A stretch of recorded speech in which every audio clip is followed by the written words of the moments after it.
সেটা ভাঙা খিচুড়ি রান্না করার জন্য উত্তপ্ত কড়াইয়ের ভিতরে 1 বেরেল সম পরিমাণ কেরোসিন তেল ঢেলে দিলাম। এর ভিতর ডাইনোসরের ভাজা মাংসগুলো দিয়ে কিছুক্ষণ নেড়ে চেড়ে সেগুলোকে কাঁচা করে উঠিয়ে নিলাম। পরবর্তীতে পাতিলের উপর আগুনটাকে বসিয়ে দিলাম। ক্ষুধার্ত পাতিলের ভিতর অবশিষ্ট কেরোসিন তেলটুকু ঢেলে দিলাম। এর ভিতর পেঁয়াজ রসুন আদার ডেড বডি গুলো দিয়ে ভালো করে নেড়ে চেড়ে কিছুক্ষণ কাঁচা করে নিলাম। সাথে প্রচুর পরিমাণ অল্প একটু লবণ দিয়ে দিলাম এবং মঙ্গল গ্রহ থেকে আনা স্পেশাল মশলা দারচিনি এলাচ দিয়ে দিলাম এবং লাশ কাটা ঘর থেকে পোস্টমর্টম করা কিছু মরিচের লাশ দিয়ে দিলাম এবং স্পেশাল সাজানোর জন্য কয়েক লক্ষ মশলার ডেড বডি দিয়ে বানানো স্পেশাল পাউডারটা দিয়ে দিলাম। এর ভিতর এগুলোকে মেকআপ করার জন্য পর্যাপ্ত পরিমাণ হাইব্রিড হলুদের গুঁড়ো দিয়ে দিলাম। তবে অবশ্যই আপনাদের 3 কিলোমিটার দূর থেকে এরকম পানি মেরে মশলাগুলো বাইরে ফেলে দিতে হবে। অবশিষ্ট মশলার ভিতর ডালের কয়লাগুলো দিয়ে দিবেন এবং সাথে দিয়ে দিবেন ডাইনোসরের কাঁচা করা মাংসগুলো। এগুলোকে একত্রে নাড়াচাড়া করার পর আপনি যদি কান দিয়ে সুস্বাদু বিষাক্ত গন্ধ পান তাহলে মনে করবেন সবকিছু ঠিকঠাক আছে।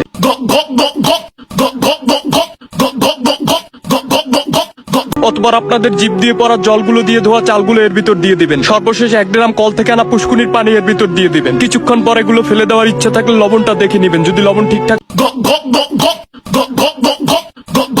দাদা খিচুড়িটা কেমন হয়েছে দাদা?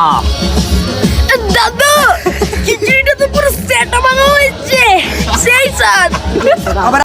खिचड़ी खिचड़ी खिचड़ी खिचड़ी तो क्या ना तू मेरे से प्यार करती है या नहीं करती ये बता दे तू बस।